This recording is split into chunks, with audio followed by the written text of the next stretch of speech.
تیسری دلیل ابو قتادہ رضی اللہ تعالیٰ کی روایت ہے، فرماتے ہیں کہ ان رسول اللہ صلی اللہ علیہ وسلم سئل عن صوم الاثنین، اللہ کے نبی صلی اللہ علیہ وسلم سے پیر کے روزے کے بارے میں پوچھا گیا، پیر کے روزے کے بارے میں پوچھا گیا، نفل روزے پیر کے دن آپ رکھتے تھے۔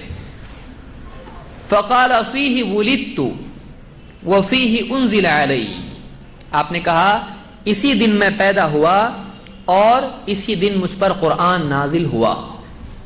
اس کو امام مسلم نے روایت کیا ہے۔ اب یہاں پر صحابی نے پوچھا کہ پیر کے دن آپ روزہ رکھتے ہیں تو کیا فضیلت ہے پیر کے دن کی، کوئی فضیلت ہے پیر کی؟ تو آپ نے ان کو بتانے کے لیے کہ پیر کا دن کیا ہے، اس کا امپورٹنس کیا ہے، آپ نے کہا فیہ ولدت، پیر ہی کے دن میں پیدا ہوا، اور وفیہ انزل علی، اور قرآن مجھ پر نازل ہوا کون سے دن؟ پیر کے دن، وہ پیر ہی تھا جب قرآن نازل ہوا۔ اس سے بعد لوگوں نے کہا دیکھو یہ تو ملا نا، ابھی ہمارے نبی کی پیدائش کا دن ملا، اس کو منانے کا ذکر ملا، اس کی فضیلت مل رہی ہے ہم کو، ہم کہیں ٹھیک ہے، اس میں ڈیٹ مل رہی کہ دن مل رہا؟ ہمارے نبی تو ہر ہفتے منا رہے اور تم لوگ سال میں ایک بار، یہ ہفتے میں پیر منا رہے ہیں، وہ بھی روزہ رکھ کے، اور آپ کیا کر رہے ہیں؟ کھا پی کے سال میں ایک بار، تو روزہ رکھو۔ نہیں روزے والا عمل اپنے کو نہیں، وہ سال میں ایک بار سزا وہ کافی ہے، رمضان میں روزے کافی ہیں، باقی یہاں کیا ہے؟ اب بتائیے اللہ کے رسول صلی اللہ علیہ وسلم جس دن اپنی پیدائش کا ذکر کر رہے ہیں، آپ دن بول رہے ہیں کہ ڈیٹ بول رہے ہیں؟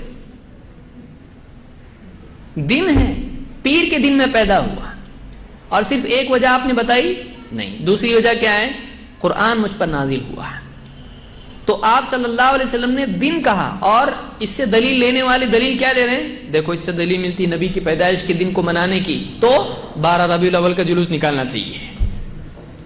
اگر یہی مطلب اس میں ہے تو آپ بتائیے ہم سے زیادہ اس دلیل کو کون سمجھتا ہے؟ اللہ کے نبی صلی اللہ علیہ وسلم بولنے والا نہیں سمجھ رہا ہے۔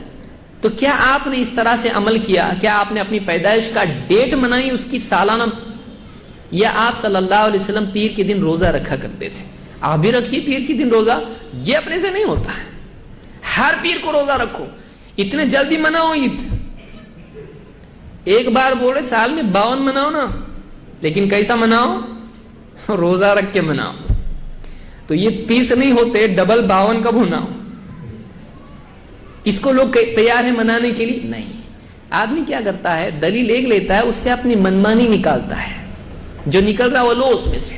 ہمارے نبی صلی اللہ علیہ وسلم روزہ رکھا کرتے تھے پیر کے دن، اور وجہ آپ نے 2 بتائی، اور تیسری ایک وجہ آپ نے بتائی، اس دن کی خصوصیت کیا ہے، پیر کی خصوصیت کیا ہے؟ آپ نے فرمایا تعرض الاعمال یوم الاثنین والخمیس، یہ اصل وجہ ہے۔ آپ نے فرمایا اعمال اللہ کے ہاں پیر اور جمعرات کے دن پیش کیے جاتے ہیں، لوگوں کے عمل پیر اور جمعرات کو پیش کیے جاتے ہیں۔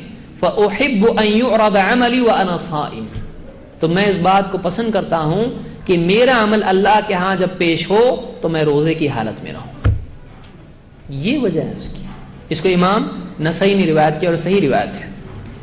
تو آپ دیکھیے اللہ کے نبی صلی اللہ علیہ وسلم تو ہفتے کے حساب سے دن کہیں، اور دلیل اس سے کوئی آدمی نکالے سال کے حساب سے ایک تاریخ، تو زمین آسمان کا فرق ہے۔ اس میں کہاں سے دلیل مل رہی ہے؟ اس کے لیے اس میں کہاں سے دلیل مل رہی ہے؟ تو یہ تیسری دلیل ہے جس سے ثابت ہوتا نہیں ہے کہ عید میلاد النبی منانا چاہیے۔ اور آپ بتائیے کیا صحابہ پیر کے دن ہر پیر کو عید میلاد النبی مناتے تھے؟ آپ صلی اللہ علیہ وسلم مناتے تھے؟ نہیں۔ 12 کا تو چھوڑ ہی دیجیے، 12 ربیع الاول کو تو چھوڑ ہی دیجیے، اس میں تو ہے ہی نہیں کچھ، اس میں مل رہا ہے وہ بھی روزہ ہے۔ اور کیا آپ نے سارے مدینے والوں کو کہا چلو میری عید منائیں گے، جلوس نکالیں گے؟ نہیں، اس کا کوئی ثبوت نہیں۔ آپ انفرادی طور پر یہ روزہ رکھتے تھے، اور آپ چاہتے تھے کہ اس دن عمل پیش ہوتا ہے، تو میں چاہتا ہوں کہ میں روزے سے رہوں۔